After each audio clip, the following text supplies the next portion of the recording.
Hello guys, कैसे हैं आप लोग? फिर से आपका स्वागत है हमारे इस खास वीडियो में। और आज हम लोग बात करेंगे बैंक पीओ सेलेक्टेड कोमल से, और इनका सिलेक्शन हुआ है कैनरा बैंक में एज ए पीओ। दोस्तों, मैंने कल भी आपसे बोला था कुछ वीडियोस में, मैं आज फिर से बोलूँगा। एक बच्चा जो आपके बीच में बैठा होता है, सेलेक्ट होता है, यहाँ पर आता है, उसने क्या सपने देखे होते हैं और सपने उसके पूरे कैसे होते हैं, वो मैं चाहता हूँ कि कोमल हमें बताएंगी। और बेसिकली कोमल हमें ये भी बताएंगी कि कैसे इनकी क्या स्ट्रेटजी थी एग्ज़ाम क्वालिफाई करने के लिए। पहले भी इनके एग्ज़ाम क्वालिफाई नहीं हुए थे, उस समय कैसे इन्होंने अपने को संभाला था। और प्री की स्ट्रेटजी क्या होती है, मेंस की क्या होती है, इंटरव्यू में क्या होता है, सब कुछ हमें कोमल बताएंगी। तो कोमल, आपका बहुत बहुत स्वागत है। Thank you sir. Thank you so much. कुछ बताइए अपने बारे में। जी सर, मेरा नाम कोमल शर्मा है, तो मैंने पहले ही बता दिया है। और मेरे को लगभग 4 साल हो गए प्रिपरेशन करते टाइम। हम्म। और पिछले 2 साल से लगभग मेरे हर प्रीलिम्स क्लियर हो रहे हैं, लेकिन मेंस में कुछ कुछ मार्क्स से मेरे रह जा रहे हैं। मतलब सर हम्म। ऐसे होता है ना कि अगर ज़्यादा मार्जिन से आपका पेपर क्लियर ना हो रहा हो तो आपको लगता है कि छोड़ देते हैं प्रिपरेशन। लेकिन जब हम्म। आपका पॉइंट पॉइंट से एक एक नंबर से आप रिजर्व लिस्ट में भी हो, फिर भी उसके बाद आपको इतना डीमोटिवेशन फील होता है, उसके बाद फिर से खड़ा होना और प्रिपरेशन करना। फिर से आज मतलब वही खड़े हो कि आज मैं यहाँ हूँ आपके सामने। तो यही तो मुझे एक चीज़ जाननी है कि वो इंस्पिरेशन कहाँ से आपको मिलता था, कि मतलब जैसे कई लोग तो छोड़ देते हैं फिर नहीं होता है, आपको इंस्पिरेशन कहाँ से मिला कि आप कंटिन्यू स्टडी अपनी करती रही?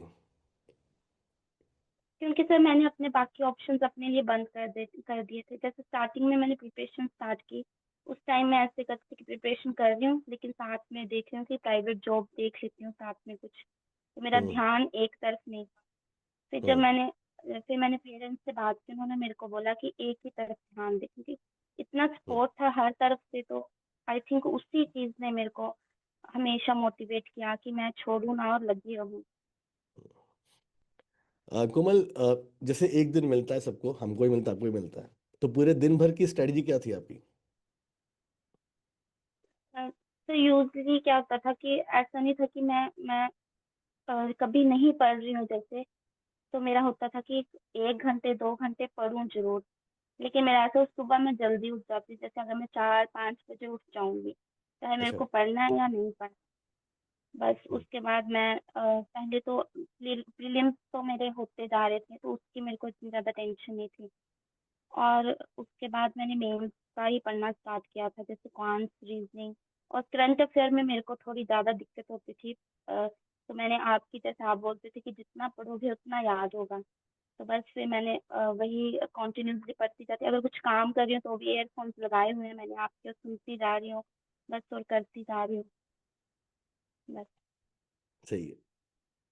तो कोमल, मुझे ये बताओ कि आपने बीटेक किया था, तो बीटेक के बाद बैंक यस। एग्जाम में आप आए, तो कितना आपको मुश्किल हुआ? क्योंकि चलो क्वांट में थोड़ी हेल्प तो मिल जाती होगी आपको, बिकॉज आपका मैथ बैकग्राउंड था। रीजनिंग आपने पहली बार पढ़ा, इंग्लिश भी आप पहली बार ही पढ़ रहे हो कंपटीशन का, फिर जीए पढ़ना था। तो कैसे आपने आपको मोल्ड किया अपने आप आपको अपने? तो स्टार्टिंग में तो मैं बोलूँगी 1 साल तो मैं मुझे मतलब कि टीचर ढूँढने में ही लग गया कि मैं किसके साथ कंफर्टेबल हूँ। हम्म। क्योंकि ऑनलाइन में इतने सारे टीचर्स हैं कि आपको पता ही नहीं चलता है कि कौन से टीचर। मैंने मतलब कि क्वांट्स के मैंने टीचर चेंज किए, रीजनिंग के मैंने चेंज किए। लेकिन सर शुरू से मैंने आपसे पढ़ना स्टार्ट किया, लेकिन आपको कभी चेंज नहीं किया, आपसे ही पढ़ती गई। हम्म। और फिर सर ये बोलूँगी कि थोड़ा मुश्किल था मेरे लिए, मतलब मुझे पता था कि मेरे को मेहनत करनी पड़ेगी। क्योंकि ऐसा था कि बचपन से मेरे साथ ऐसा था कि कुछ भी करना है तो मेरे को मेहनत पूरी करनी पड़ती थी। इजीली कुछ भी नहीं मिला है, मतलब हर हम्म। चीज में मेरे को डबल मेहनत करूंगी तब चीजें मिलेंगी। तो हम्म। बस सर मैं मतलब मेहनत में मैंने कब कमी नहीं छोड़ी कोई, बस पूरा दिन मैं पढ़ती रहती थी। हम्म। मतलब तो मतलब अभी इसी रूम में और ठीक। मतलब बाहर जाना तो मैंने बिल्कुल बंद कर दिया था। लेकिन सर ये ठीक। मेरी एक नेगेटिव चीज़ है जो मैं बोलूंगी सबको, कि हम लाइफ को इतना ज़्यादा सीरियस ले लेते हैं कि हम बाकी चीज़ें देखते ही नहीं है। लेकिन 2025 में मैंने थोड़ा सा बोला कि काम डाउन और लाइफ को इतना सीरियस नहीं लेना। उसके बाद से सर चीज़ें चेंज हुई हैं। मैं बोलूँगी प्रेशर हम इतना ले लेते हैं कि हम हम्म। पढ़ ही नहीं पाते हैं। हम्म। फिर प्रेशर में ही करेंगे तो हमारा दिमाग इधर उधर रहता है, तो जो हम कर भी सकते हैं हम वो भी नहीं कर पाते हैं। सही है।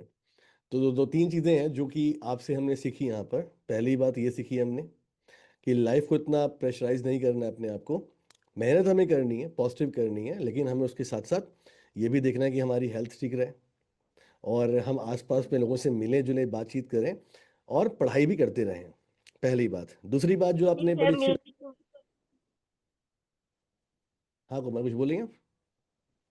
हाँ जी सर, मैं बोल रही हूँ इतनी मिलती जुलती तो नहीं हूँ मैं, लेकिन ऐसा होता है कि अगर आप कोई काम कर रहे हो तो उसमें छोटी छोटी चीज में देख लो कि किस चीज से आपको मोटिवेशन मिल रही है, किस चीज से हम्म। खुशी मिल रही है, वो चीजें बस करते चलो। मतलब इतना ज्यादा स्टडी को ना ले लो कि आप डिप्रेशन में ही चले जाओ, एकदम डिप्रेस ही हो जाओ। ठीक है। क्योंकि सर एक दोस्त। एक मेरे में आया था बीच में, जब मैं एसबीआई क्लरिकल में मेरा रिजर्व लिस्ट में आ गया था। आईबीपीएस पीओ मैंने 2 बार दे दिया, क्लियर मेंस क्लियर ही नहीं हुआ। एसबीआई पीओ मेंस भी दिया, क्लियर नहीं हुआ। तो इतना ज्यादा मतलब डिप्रेस फील हो गया था उस टाइम। सर फिर मैंने तो सबके सामने ही मतलब कि रोना आ गया था मेरे को, फिर सबने समझाया। फिर सर मैंने थोड़ा सा लाइफ को जीना स्टार्ट किया साथ में। एक बात जो बड़ी अच्छी आपने बताई, आपने कहा कि मतलब 1 साल लग गए टीचर को ढूंढने में। तो हाँ, ये ऑनलाइन में ऐसा होता है कि देखो, आप बच्चे ही तो होते हो ना, तैयारी शुरू करते हो, आपको नहीं पता होता है सारी चीज़ें। तो ये प्लेटफॉर्म, वो प्लेटफॉर्म, फिर उससे बड़ा टाइम चला जाता है। तो 1 साल तो हमारा इसी में ख़राब हो जाता है। और फिर उसके बाद फिर अगले साल जब हम पढ़ाई करने लगते हैं तो फिर धीरे धीरे हमारी चीज़ें बननी बैठती हैं, तो उसमें भी टाइम ही लग गया एक तरह से। तो 1 साल 2 साल इसलिए लग जाते हैं। तो जितनी जल्दी आप अपने फाइनल, जो आपका डेस्टिनेशन है टीचर्स का, उसे आप प्राप्त कर लो, ताकि उससे कि आपको टाइम खराब न करना पड़े। सही है। कोमल, मॉक टेस्ट की बात करेंगे और मॉक टेस्ट का इंपॉर्टेंस क्या लगता है आपको, और आपने मॉक टेस्ट देना कब शुरू किया था? सर मैंने प्रीलिम्स का जैसे थोड़ा सा पढ़ाई कर ली, 2-3 महीने के मेरे बेसिक्स क्लियर हो जाए। मुझे हम्म। सर एज सच मेरे को प्रॉब्लम नहीं हुई कभी। जैसे इंग्लिश मेरी अच्छी थी, क्वांट्स में भी मेरे को प्रॉब्लम नहीं हुई, रीजनिंग भी आसानी से आ गई थी। तो मैंने स्टार्टिंग से 2-3 महीने करके मॉक्स देना स्टार्ट कर दिए थे प्रीलिम्स के। लेकिन सर मैं मॉक्स पे ज़्यादा डिपेंड नहीं रहती थी। ऐसा सबको नहीं करना चाहिए, लेकिन मेरा ऐसा था कि मेरे को हम्म। क्लासेस करना ज़्यादा अच्छा लगता था। ओके। क्लासेस से मेरा ज़्यादा बेसिक्स क्लियर होता। प्रीलिम्स की नहीं, मेंस की बात कर रही हूँ सर। मैं मेंस में मैं क्लासेस ज़्यादा करती थी, मॉक्स कम देती थी।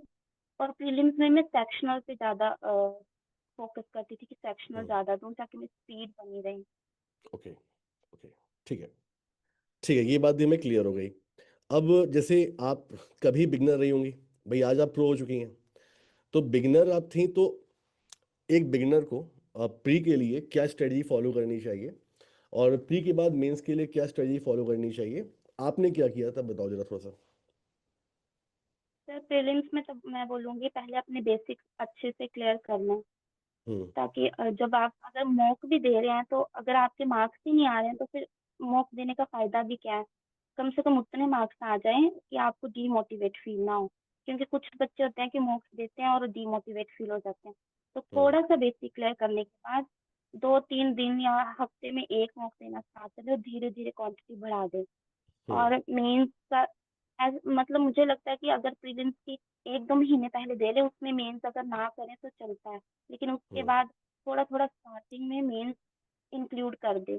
फिर जब हम्म। मेंस आ जाएंगे फिर अपने स्ट्रेंथ के बेसिस पे कि आपको कैसे पढ़ना अच्छा लगता है। जैसे मुझे क्लासेस करना ज़्यादा अच्छा लगता था मेंस की। मैं हम्म। मॉक भी देती थी कि कैसे क्वेश्चन सेलेक्ट करने हैं वो सीखने के लिए। लेकिन ऐसा नहीं किया मैंने कभी कि मैं बस मॉक ही दे जा रही हूँ और मैं पढ़ ही नहीं रही हूँ। हम्म। ठीक है। और सर मैं ये भी बोलूँगी कि मेरे को लगता है मेरे में ये पॉजिटिव चीज़ थी कि अगर मैं मॉक दे रही हूँ, अगर मेरे कम मार्क्स आ रहे हैं तो मैं उससे कभी डीमोटिवेट फील नहीं हुई कि मेरे इतने कम मार्क्स आ गए।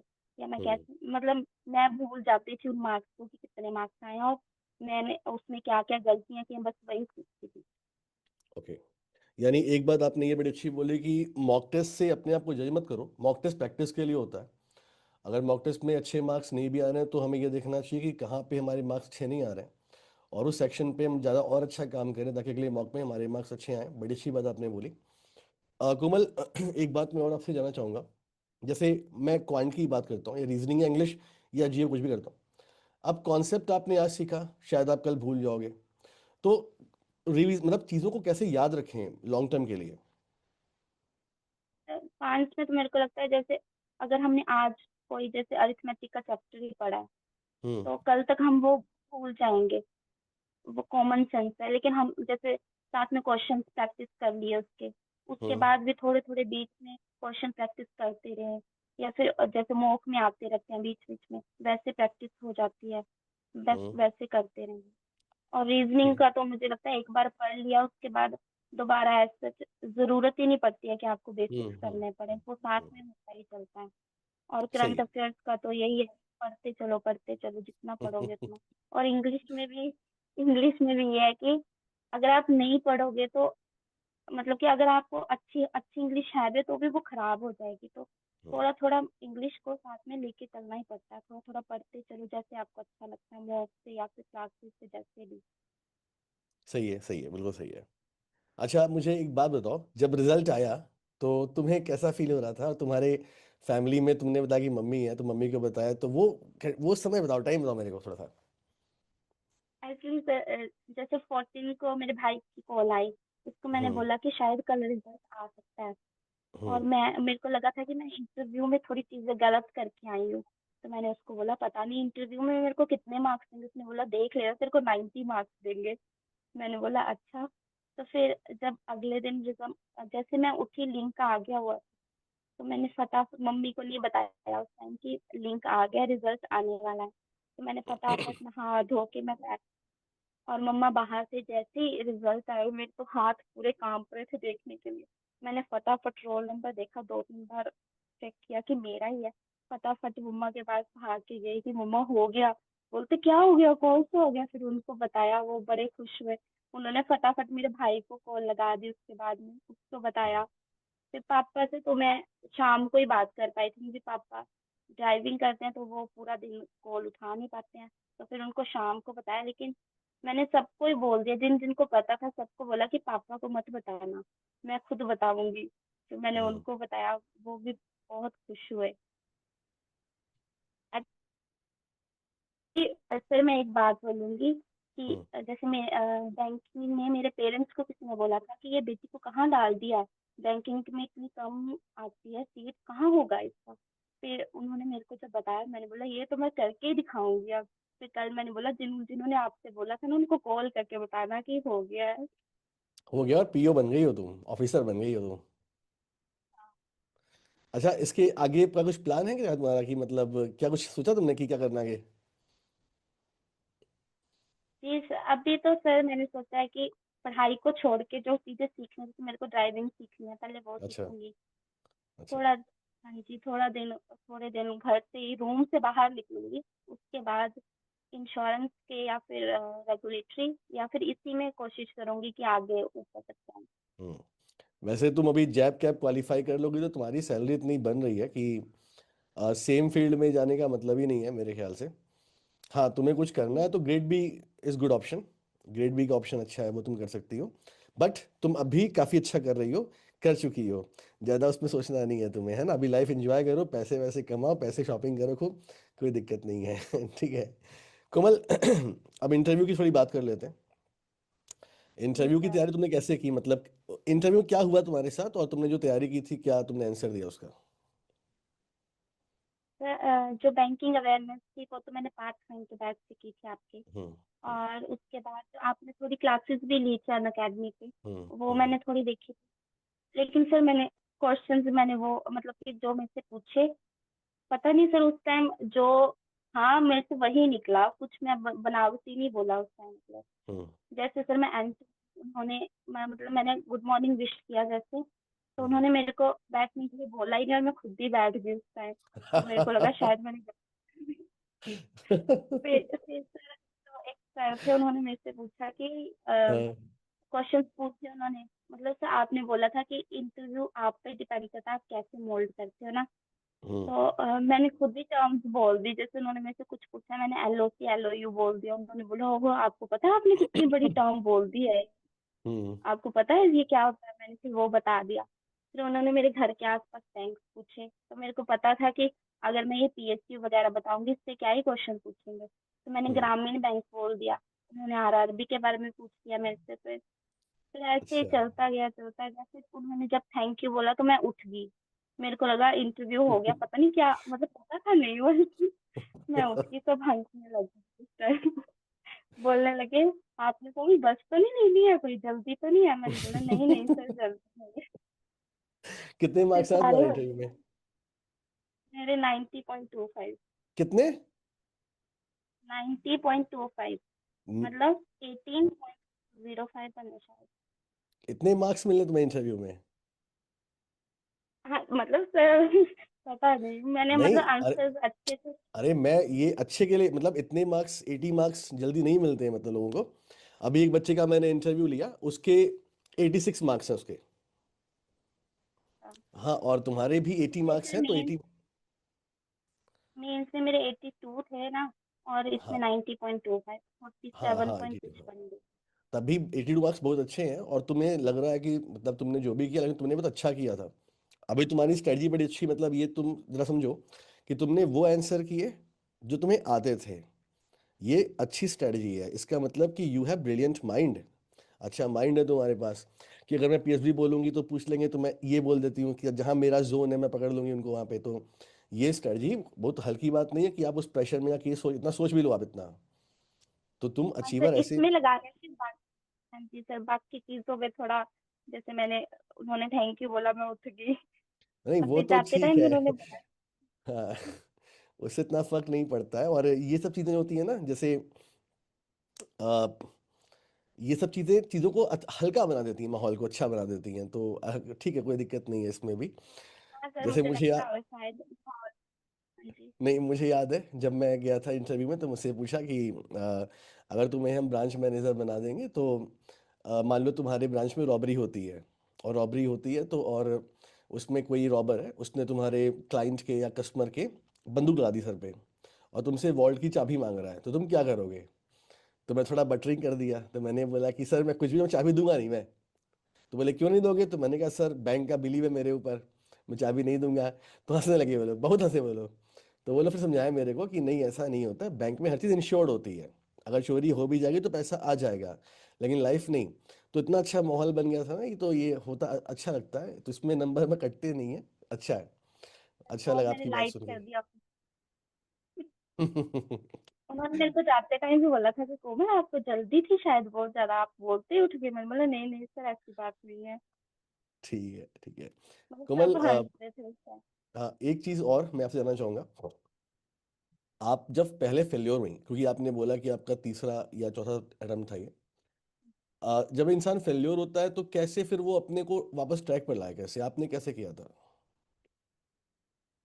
सर मेरे को लगता है कि जैसे मैं फेलियर जब हुए, तो मैं तो सर रो लेती थी पहले, लेकिन ऐसा होता है ना कि आप घर पे सबको बता नहीं सकते कि आपके अंदर क्या चल रहा है, क्या हो रहा है। हम्म। तो हम्म। उस टाइम जैसे फेलियर हुआ, रिजल्ट देखा नहीं हुआ, रिजल्ट देखा नहीं हुआ, हमेशा ऐसे। तो सर बीच बीच में मैं सोचती थी कि प्राइवेट जॉब कर लेती, साथ में मैंने ढूंढना भी स्टार्ट कर दी थी। फिर मतलब कि आपका मन नहीं लगता है ना उस, आपको पता है कि आपको चाहिए ये है, लेकिन आप हम्म। जा उस तरफ रहे हो, तो आपको अगर खुशी नहीं मिलेगी तो कैसे?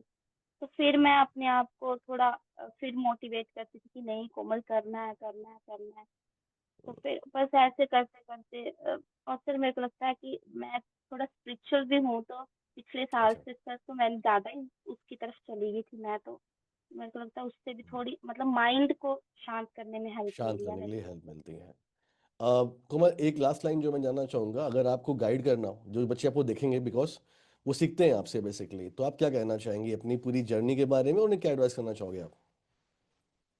जी सर, मैं बोलूँगी कि जब हम प्रिपरेशन स्टार्ट करते हैं तो हमें पता होता है कि हमें फेलियर्स मिलेंगे ही मिलेंगे। तो हम्म। थोड़ा सा अपने माइंड को वैसे सेट करके चलो, जब फेलियर्स आते हैं तो उससे कैसे आपको उठना है वो बहुत जरूरी है। क्योंकि फेलियर्स आएंगे, लेकिन जब आप अगर छोड़ दोगे तो फिर आप यहाँ तक पहुँच नहीं पाओगे। वहां से उठना और फिर यहाँ तक पहुँचना, उसमें सर हिम्मत लगती है, और वो कर लोगे तो यहाँ तक पहुँच जाओगे। बहुत बढ़िया, आप तो और अच्छी टीचर बन सकती हैं, आप तो अच्छी अच्छा बोलती हैं आप। नहीं अच्छा मतलब है, सर, बहुत बढ़िया। फेलियर्स तो आएंगे ही आएंगे, लेकिन उठना बहुत ज़रूरी है सर। कैसे आप जैसे मेरे को जो-जो चीज़ें अपने लिए सही लगी, जैसे मैंने हम्म। आपको बोला कि मैंने स्पिरिचुअल की तरफ थोड़ा-सा गई मैं, जो मेरे को हम्म। अच्छी लगी कि मेरे को शांत हम्म। करे, वैसे-वैसे मैंने की। तो वैसे जिसको जो चीज़ें अच्छी लग डांस करना अच्छा लगता है तो वो करके करो, जैसे मर्ज़ी करो। सही है, बिल्कुल सही है। जब कोमल पता आपसे है बात कि करके यही चीज़ नहीं, बोलो बोलो, कुछ बोल रही हो तुम। मैंने बोला कि जब पता है कि यही चीज़ करनी है, तो फिर करना तो पड़ेगा ही। करना तो पड़ेगा, सही बात है, बिल्कुल सही बात है। जब आपने निर्णय ले लिया कि आपको गवर्नमेंट जॉब क्रैक करनी है तो क्रैक करना पड़ेगा ही, और उसके लिए जो भी संभव है वो सारी चीज़ें हमें करनी चाहिए, जैसा कि कोमल ने बताया। कोमल की बातों से मुझे लग भी रहा कि इसने अपने आप को बड़ा रिजर्व कर लिया, मतलब रिजर्व का मतलब कि पूरा टाइम पढ़ाई पर दिया। स्पिरिचुअलिटी से इनको पावर मिला, मम्मी का सपोर्ट अच्छा था, घर में अच्छा माहौल था, सब बढ़िया था। इन्होंने अपने सपने को पूरा किया। कोमल की बातों को ध्यान से सुनिएगा, जो बातें भी इन्होंने बताई हैं आपको, अब वो रिगार्डिंग इनके प्री एग्जाम की हो, मेंस एग्जाम की हो, या इंटरव्यू की स्ट्रेटजी, इन्होंने बड़े हल्के से बोल दिया। लेकिन आप बिलीव करें गाइस कि वहां पे जाके इतना माइंड काम नहीं करता जितना माइंड कोमल ने वहां पे यूज किया। बहुत अच्छा लगा कोमल आपसे बात करके। और कोमल, आई विश कि आप और आगे बढ़िए, खूब तरक्की कीजिए लाइफ में। हिमाचल प्रदेश में आप रहती हैं, अब वहाँ का कुछ फेमस होगा, कुछ मिठाई विठाई तो भेजिएगा भाई, मिठाई मुझे बहुत पसंद है। मैं वेट करूँगा आपके मिठाई का। और खूब आगे बढ़िए, तरक्की कीजिए, और हमेशा दूसरों को गाइड कीजिए, क्योंकि आप अचीवर बन चुकी हैं और आपकी ये रिस्पॉन्सिबिलिटी भी है कि थोड़ा मेंटोरशिप कीजिए, लोगों को गाइड कीजिए, अपने इलाके में जो लोग हैं, आपके दोस्त यार हैं, या फिर ऑनलाइन भी आप कर सकते हो। खूब तरक्की कीजिए। और थैंक यू सो मच, आप एक बार कहने पर आ गई, हमारा इंटरव्यू दिया, और अब आप ऑफिसर बन चुकी हैं, तो ठीक है। Thank you so much Komal, thank you so much. Thank you.